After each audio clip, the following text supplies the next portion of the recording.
اس وقت جو ہمارے ہاں بلڈ پریشر کا مسئلہ ہے اور کہیں انگزائٹی کا مسئلہ ہے، کہیں ٹینشن کا مسئلہ ہے، کہیں ہمارے اعصاب دبے ہوئے ہیں، کہیں ہماری نیندیں اڑی ہوئی ہیں، امام فضیل ابن عیاض رحمہ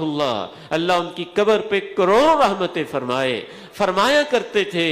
ایک عظیم فائدہ معاف کرنے والے کو یہ ہوتا ہے کہ جب تک انسان معاف نہیں کرتا، رات کو بستر پہ کروٹ بدلتا رہتا ہے، بے چین رہتا ہے، نماز کے اندر بھی سوچتا ہے میں نے بدلہ کیسے لینا ہے، اور دکان پہ بیٹھا بھی سوچتا ہے میں نے اس سے انتقام کیسے لینا ہے، اور جس دن انسان معاف کر دیتا ہے اس کا سینہ صاف ہوتا ہے اور اس کی نیند پرسکون ہو جاتی ہے،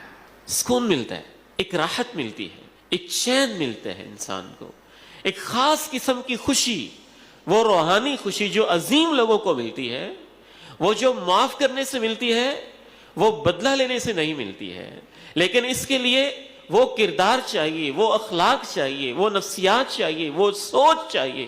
جو انبیاء کی ہوتی ہے اور انبیاء کو ماننے والوں کی ہوتی ہے۔ وَمَا يُلَقَّاهَا إِلَّا الَّذِينَ صَبَرُوا وَمَا يُلَقَّاهَا إِلَّا ذُو حَظٍّ عَظِيمٍ۔ اس حوالے سے پوائنٹ یہ بھی ذہن میں رکھیے کہ معاف کر دینا اللہ رب العزت کے ہاں اتنا عظیم کام ہوتا ہے کہ معاف کرنے والوں سے اللہ کو محبت ہو جاتی ہے،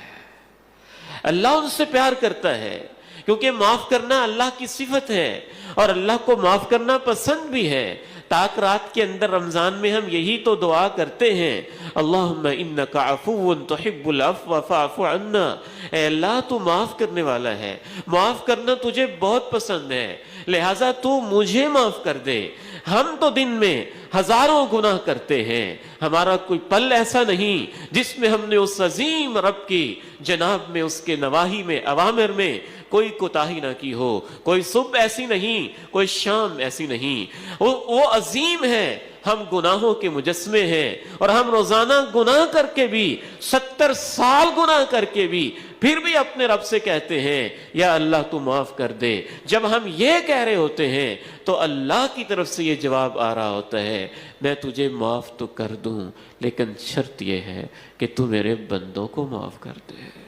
وَإِن تَعْفُوا وَتَصْفَحُوا وَتَغْفِرُوا وَإِن تَعْفُوا وَتَصْفَحُوا وَتَغْفِرُوا فَإِنَّ اللَّهَ غَفُورٌ رَحِيمٌ۔ اگر تم معاف کر دو، درگزر کر دو اور پردہ ہی ڈال دو تو یاد رکھو بے شک اللہ بھی بہت معاف کرنے والا، بہت رحم کرنے والا ہے۔